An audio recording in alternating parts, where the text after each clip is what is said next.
Guys, അങ്ങനെ Kerala Blasters Mohan Bagan super Jayan പോരാട്ടം അറിയാലോ. മത്സരം 4-3 7 ഗോളുകൾ പിറന്നൊരു മത്സരമായിരുന്നു. പക്ഷേ ബ്ലാസ്റ്റേഴ്സിന് വിജയിക്കാൻ സാധിച്ചില്ല. അടി തിരിച്ചടികളൊക്കെ സംഭവിച്ച മത്സരമാണ്. നമ്മൾ മാച്ച് റിവ്യൂ സാധാരണ മത്സരം കഴിഞ്ഞുള്ള ചെയ്യുന്ന പോലെ ചെയ്തിട്ടില്ല. ഏതായാലും ഇനി അതിൻ്റെ ഒരു പ്രസക്തി ഇല്ല എന്ന് തോന്നുന്നു. കാരണം നമ്മൾ സാധാരണഗതിയിൽ പറയുന്ന പോലെ എനിക്ക് ഈ ഒരു മത്സരത്തിൽ പ്രധാനമായിട്ടും പറയണമെന്ന് തോന്നിയിട്ടുള്ള ചില കാര്യങ്ങളൊന്ന് ഡിസ്കസ് ചെയ്യുക എന്നുള്ളതാണ് ഈ ഒരു വീഡിയോയുടെ ഒരു പ്രധാനപ്പെട്ട ഒരു ഉദ്ദേശം. ദി ഫസ്റ്റ് തിങ് എന്ന് വെച്ച് കഴിഞ്ഞാൽ മറ്റൊന്നുമല്ല, ഈ ഒരു മത്സരവുമായിട്ട് ബന്ധപ്പെട്ടതിനേക്കാൾ ഉപരി നമ്മളിപ്പോൾ മാച്ച് ഡേ വ്ളോഗ് ചെയ്ത സമയത്ത് അതിനകത്ത് വന്നിട്ടുള്ള കമന്റ്സ് ഉണ്ടായിരുന്നു. അതായത് മത്സരം തോറ്റതിന് ശേഷം ഇതേപോലെ കൈയടിക്കാനും അല്ലെങ്കിൽ ചാൻഡ് ചെയ്യാനും ബ്ലാസ്റ്റേഴ്സ് ആരാധകർ ആക്കിയേ പറ്റൂ. ഐ മീൻ ഒരു നെഗറ്റീവ് തരത്തിലാണ് എനിക്ക് ഫീൽ ചെയ്ത ഒരു കമന്റ്. എന്തിനാണ് അങ്ങനെ ചെയ്യുന്നത് എന്നുള്ള തരത്തിൽ. സോ ഇത് KBFC ഫാൻസ് തന്നെ നമ്മുടെ ഈസ്റ്റ് ഗാലറി മഞ്ഞപ്പട സ്റ്റാൻഡിൽ നിന്ന് തന്നെ പഞ്ചാബിന് ഒരു തോറ്റ സമയത്ത് പ്ലേ ഫോർ ബാഡ്ജ് എന്ന് പറയുന്നൊരു കാര്യം പറഞ്ഞിരുന്നു. അന്നും സമാനമായിട്ടുള്ള കമന്റ്സ് ഒക്കെ വന്നിരുന്നു, എന്തിനാണ് അങ്ങനെ ചെയ്യുന്നത് എന്നുള്ളത്. സോ അതിന്റെ റീസൺ നമുക്ക് ഇതിലൂടെ ഒന്ന് പ്രൂവ് ചെയ്യാം. മറ്റൊന്നുമല്ല, മത്സരം തോക്കുന്നതല്ല പ്രശ്നം. ആ ഒരു മത്സരത്തിൽ ആ ഒരു പ്ലേ ഫോർ ബാഡ്ജ് എന്ന് പറയുന്ന ഒരു മെന്റാലിറ്റി കാട്ടുക എന്നുള്ളതാണ്. ഈ ഒരു മത്സരത്തിൽ അത്യാവശ്യം ഫാൻ എന്ന നിലയിൽ ഞാൻ നോക്കുകയാണെന്നുണ്ടെങ്കിൽ ഞാൻ കുറച്ച് ഹാപ്പിയാണ്. ഐ മീൻ അതായത് ആ ഒരു ടീം ആ ഒരു ഫൈറ്റ് ഒക്കെ കാണിച്ചിട്ടുണ്ട്. പക്ഷെ നമുക്ക് വിജയം സ്വന്തമാക്കാൻ സാധിച്ചിട്ടില്ല. അതിന് മറ്റ് റീസൺസ് ഉണ്ട്, ഞാൻ അതിലേക്ക് വരാം. ആദ്യം ഇൻഡിവിജ്വൽ പെർഫോമൻസസ് നോക്കാം. ഈ ഒരു മത്സരത്തിന് ശേഷം ഏറ്റവും കൂടുതൽ ക്രൂശിക്കപ്പെട്ടിട്ടുള്ള ഒരാള് പ്രീതം കോട്ടാലായിരിക്കും. ആദ്യം എന്തുകൊണ്ട് പ്രീതം കോട്ടാൽ വന്നു എന്നുള്ള ചോദ്യങ്ങൾ, പ്രീതം കോട്ടാലിനെ എന്തുകൊണ്ട് പിന്നെ മാറ്റിയില്ല, അദ്ദേഹം മോശം പെർഫോമൻസ് നടത്തിയിട്ടു, ഇങ്ങനെയുള്ള കാര്യങ്ങളൊക്കെയാണ് വരുന്നത്. പ്രീതം കോട്ടാലിനെ ഉൾപ്പെടുത്തിയത് ഇപ്പം പല ആരാധകരും പറഞ്ഞിരുന്നു ഹോമിയോ മാറ്റി പ്രീതത്തെ CBയിൽ കൊണ്ടുവരണമെന്നൊക്കെയുള്ള കാര്യങ്ങൾ. ഇപ്പം മോഹൻ ബഗാൻ പോലെ ഒരു ടീമിനെതിരെ കളിക്കുമ്പോൾ അവരുടെ എക്സ്പീരിയൻസ് ഉള്ള അല്ലെങ്കിൽ ഹബാസിന്റെ ടീമിലൊക്കെ കളിച്ചിട്ടുള്ള ഒരാൾ കൂടിയാണ്. അതുപോലെ തന്നെ ഡിഫൻസീവിലി ഒരു ഹൈലൈനിൽ കളിക്കേണ്ട ആ ഒരു തരത്തിലുള്ള ഒരു അപ്രോച്ച് ആയിരിക്കണം കോച്ച് ഇംപ്ലിമെന്റ് ചെയ്യാൻ ശ്രമിച്ചത്. പിന്നെ പ്രബീറിന് റൈറ്റ് ബാക്ക് കൂടി കളിക്കുമ്പോൾ ആ ഒരു ഏരിയ കൂടി നോക്കേണ്ട ഒരു കാര്യമുണ്ട്. അവർ തമ്മിൽ ആ ഒരു കോമ്പോ ഉള്ളതുകൊണ്ട് അത് ചെയ്ത് പോകും.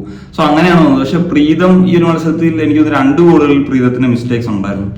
അതിൽ അവസാനത്തെ ഗോളിൽ അദ്ദേഹം ഞാൻ സ്റ്റേഡിയത്തിൽ നിന്നാണ് ഭയങ്കര ഫ്രസ്ട്രേറ്റഡ് ആയി. പക്ഷെ പിന്നെ ഞാൻ ഹൈലൈറ്റ്സ് കണ്ടപ്പോഴാണ് അദ്ദേഹത്തിന് ആ സമയത്ത് പറ്റിയിട്ടുള്ള ഒരു ഇഞ്ചുറിയുടെ ഒരു പ്രോബ്ലം അദ്ദേഹത്തെ ബുദ്ധിമുട്ടുന്നുണ്ടായിരുന്നു എന്നുള്ളത് എനിക്ക് കുറച്ചും കൂടി ആ ഒരു ഹൈലൈറ്റ്സ് വീഡിയോ കണ്ടപ്പോഴാണ് മനസ്സിലായത്. സ്റ്റേഡിയത്തിൽ കണ്ടപ്പോൾ അത്രയും അത് വിസിബിൾ അല്ലായിരുന്നു. പിന്നെ എന്ന് വെച്ച് കഴിഞ്ഞാൽ പ്ലേയേഴ്സിന്റെ പെർഫോമൻസ്, ഇപ്പം പ്രബീറും അത്യാവശ്യം ഡിഫൻസീവിലും ഓക്കെയാണ്. സാധാരണ ഇതിനെ ഞാൻ എപ്പോഴും പ്രബീറിന്റെ ഡിഫൻസീവിൽ ഈ പ്രശ്നങ്ങളെ പറ്റിയൊക്കെ സംസാരിക്കുകയാണ്. പക്ഷേ ഈ മത്സരത്തിൽ അറ്റാക്കിംഗ് കോൺട്രിബ്യൂഷൻസ് മോശമായിരുന്നു. അതായത് ക്രോസസ് ഒന്നും അത്ര അപ്റ്റുമാർക്കൊന്നും അല്ലായിരുന്നു. പിന്നെ ഇനി ഓരോ പ്ലേയേഴ്സിനെ പറ്റി പറയുകയാണെങ്കിലും വിപിൻ ആണെങ്കിലും ഫെഡർ ആണെങ്കിലും ഡയമണ്ട് ഡക്കോസ് ആണെങ്കിലും സെക്കൻഡ് ഹാഫിൽ നിന്ന് ലെസ്കോച്ച് നടത്തിയ പെർഫോമൻസ് ഒക്കെ ആണെങ്കിലും ഇംപ്രസീവ് ആയി. സക്കായി ഓൾസോ. പക്ഷേ ഈ ഒരു മത്സരത്തിൽ എനിക്ക് അത്ര വലിയതായിട്ട് തോന്നാത്ത ആദ്യ ലെവലിൽ ഉൾപ്പെടുത്തിയിട്ട് ജിക്സൺ സിംഗ് ആണ്. ജിക്സൺ സിംഗ് ഇഞ്ചുറി കഴിഞ്ഞ് വന്നതിന് ശേഷം അദ്ദേഹത്തിന്റെ ആ ഒരു നമ്മൾ സാധാരണഗതിയിൽ കണ്ടിരുന്ന ആ ഒരു തലത്തിലുള്ള ഒരു പെർഫോമൻസ് ഇനിയും അദ്ദേഹത്തിൽ നിന്ന് മിസ്സിംഗ് ആണ് എന്നുള്ളൊരു ഫീലിംഗ്സ് ആണ് എനിക്കുള്ളത്. അടുത്തൊരു ഫാക്ടർ എന്ന് വെച്ച് കഴിഞ്ഞാൽ മോഹൻ ബഗാൻ നടത്തിയിട്ടുള്ള അറ്റാക്കിംഗ് സബ്സ്റ്റിറ്റ്യൂഷൻസ് ഒക്കെ അത് നന്നായിട്ട് വന്നു എന്നുള്ളതാണ് ഏറ്റവും പ്രധാനപ്പെട്ട കാര്യം. അതിൽ കമ്മിൻസ് ആണെങ്കിലും അല്ലെങ്കിൽ ലിസ്റ്റൺ ആണെങ്കിലും അഭിഷേക് സൂര്യവംശി ആണെങ്കിലും ഒക്കെ. അതിലിപ്പം ഇന്ന് സാഹല് കഴിഞ്ഞൊരു മാച്ചിൽ അത്ര ഒരു ഇതിലേക്ക് വന്നിട്ടില്ല. So may be fans pressure ഇങ്ങനെയൊക്കെയുള്ള ഫാക്ടേഴ്സ് ഉണ്ടാകും. അപ്പൊ അതിന് പകരം അഭിഷേക് വരുന്ന സമയത്ത് അദ്ദേഹത്തിന് അത്യാവശ്യം പെർഫോമൻസ് നടത്താൻ സാധിച്ചു എന്നുള്ളതാണ് ഞാൻ മനസ്സിലാക്കുന്നത്. അതുപോലെ ലിസ്റ്റന്റെ റണ്ണിൽ നിന്ന് ഗോൾ വന്നു, കമ്മിൻസ് സ്കോർ ചെയ്തു. ഇങ്ങനെയൊക്കെയുള്ള ഫാക്ടേഴ്സ് അവർ അറ്റാക്കിങ്ങിൽ ഉറപ്പായിട്ടും ഗുണം ചെയ്തിട്ടുണ്ട്. നമ്മുടെ കാര്യം എടുത്തു കഴിഞ്ഞാൽ ഇപ്പം ജസ്റ്റിനാണ് വന്നത്. ജസ്റ്റിൻ ആ ഒരു അസിസ്റ്റ്, യെസ് അത് നല്ല ക്രോസ് ആയിരുന്നു. പക്ഷെ മൊത്തത്തിൽ ജസ്റ്റിന്റെ പെർഫോമൻസ് കഴിഞ്ഞൊരു മാച്ചിൽ മോശമായിരുന്നു. ആ ക്രോസ് നല്ലത് തന്നെയാണ്, അതിൽ അഭിപ്രായമില്ല. അതിൽ നിന്ന് അസിസ്റ്റും കിട്ടി. പക്ഷെ സോ ആ ഒരു കാര്യത്തിലൊക്കെയാണ് ഇപ്പം അവർക്കൊരു ഫോറിൻ പ്ലെയർ പോയാൽ അവർ കൊണ്ടുവരുന്ന ഫോറിൻ പ്ലെയേഴ്സിന്റെ ഡിഫറൻസ് ഒക്കെ എങ്ങനെ മാറ്റർ ചെയ്യുന്നു എന്നുള്ളൊരു ഫാക്ടർ വരുന്നത്. പിന്നെ ഡിഫൻസീവിൽ നമ്മൾ ആദ്യം സബ്സ്റ്റിറ്റ്യൂഷൻസ് എഫക്റ്റീവ് ആയിട്ടുണ്ട്.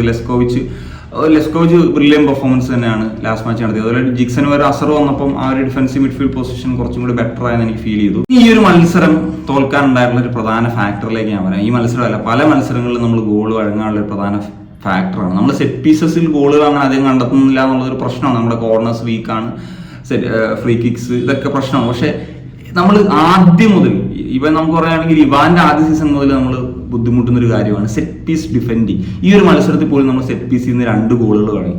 അതിൽ ഇപ്പം അർമാൻഡോ സാദിഖ് നേടിയിട്ടുള്ള ഗോളിന്റെ കാര്യം എടുത്തു കഴിഞ്ഞാൽ നമ്മൾ സെക്കൻഡ് ബോളിൽ നമ്മൾ അത് ശ്രദ്ധ പുലർത്തണം. അതായത് നമ്മൾ ഒരു മാൻ ടു മാൻ മാർക്കിംഗ് നടത്തിയാൽ പോലും സെക്കൻഡ് ബോൾ ആ രീതിയിൽ വരുമ്പം നമ്മൾ അത് ഏത് തരത്തിൽ അപ്രോച്ച് ചെയ്യണം എന്നൊക്കെ ഉള്ളത് ഒരു ഇമ്പോർട്ടൻറ്റ് ഫാക്ടറാണ്. സോ അതിൽ നിന്നാണ് ഗോൾ വന്നത്. അതുപോലെ തന്നെ മറ്റേ ദീപക് താങ്കരിയുടെ ഗോൾ എന്ന് പറഞ്ഞു കഴിഞ്ഞാൽ ഒരു ക്ലിയർ ഹെഡർ അദ്ദേഹത്തിന് സെറ്റ് പീസ് ഡിഫൻസ് തന്നെ എൻ്റെ ഒരു മിസ്റ്റേക്ക് തന്നെയാണെന്നുള്ളതാണ് ക്ലിയർ ആയിട്ട് നമുക്ക് മനസ്സിലാക്കാൻ സാധിക്കും. അപ്പോൾ ഇതിപ്പോൾ ഒരു മത്സരത്തിൽ ഇങ്ങനെ വരുന്നു എന്നുള്ളതല്ല, തുടർച്ചയായിട്ടുള്ള ഇപ്പം നമ്മൾ ഈ ഒരു 18 മാച്ച് എടുത്താൽ അതിൽ ഏറെക്കുറെ എല്ലാ മാച്ചസിലും ഈ ഒരു സെറ്റ് പീസ് ഡിഫൻസിന്റെ ഒരു പ്രോബ്ലം ഉണ്ടായിട്ടുണ്ടെന്നുള്ളത് ഒരു പ്രശ്നം തന്നെയാണ്. സോ അത് മാറ്റിയില്ലെങ്കിൽ ഒരു വലിയൊരു വിധത്തിലേക്ക് പോകും. ഇപ്പൊ തന്നെ നമുക്ക് അത് കാരണം ഒന്ന് ആലോചിച്ച് നോക്കിയാൽ നമ്മൾ അതൊക്കെ ഒന്ന് ഡിഫെൻഡ് ചെയ്തിരുന്നെങ്കിൽ മെനയായിട്ട് മറ്റു ഗോൾസ് ഒഴിച്ചു കഴിഞ്ഞാൽ സെറ്റ് പീസ് ഡിഫെൻസിങ് ഒക്കെ നമ്മളൊന്ന് ഊർജിതമാക്കിയിരുന്നെങ്കിൽ ഈ മത്സരത്തിന്റെ റിസൾട്ട് തന്നെ അനുകൂലമായി. ഈ മത്സരത്തിന്റെ അല്ല, പല മത്സരത്തിന്റെ. സോ ഞാൻ മുമ്പൊരു വീഡിയോയിൽ പറഞ്ഞിരുന്നു, സെറ്റ് പീസ് ഡിഫൻസ് പ്രശ്നമാണെങ്കിൽ അതിൽ കോൺസെൻട്രേറ്റ് ചെയ്യും. അപ്പം കോച്ചിങ് സ്റ്റാഫ്സ് സാധാരണ ഇതിൽ ആ രീതിയിൽ വരെ റിക്രൂട്ട്മെന്റ് നടത്താറുണ്ട്. ഞാൻ പണ്ട് പറഞ്ഞിരുന്നു കോൾ സ്കോഡറാറ്റിന് BFCയിൽ അങ്ങനെയാണ് കൊണ്ടുവന്നത്. ആ രീതിയിലൊക്കെ വർക്ക്ഔട്ട് ചെയ്യാവുന്നതാണ്. So that's it guys. അപ്പോൾ ഇത്രയൊക്കെയാണ് പറയാനുള്ളത്. നിങ്ങൾ ഉറപ്പായിട്ടും